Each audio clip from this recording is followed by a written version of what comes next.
என்கிட்ட கேட்காம என் பையனுக்கு இதெல்லாம் யார் பண்ணது?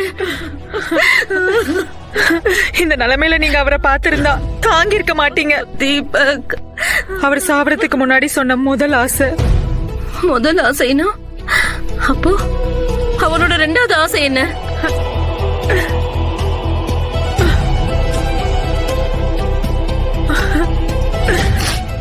சாகறதுக்கு கொஞ்ச நேரம் முன்னாடிதான் தீபக் இந்த மோதிரத்தை என் கையில கொடுத்தாரு. அம்மா, உங்களுக்கு சம்மதம்னா என் மிச்ச வாழ்க்கைய தீபக்கோட நினைவுகளோட உங்க மருமகளா இந்த வீட்லயே நான் வாழ்ந்துடுறேன். இன்னையிலிருந்து ஷாலினி நம்ம குடும்பத்தோட மருமக. இனிமே ஷாலினி நினைக்கிறதுதான் இந்த குடும்பத்துல நடக்கணும்.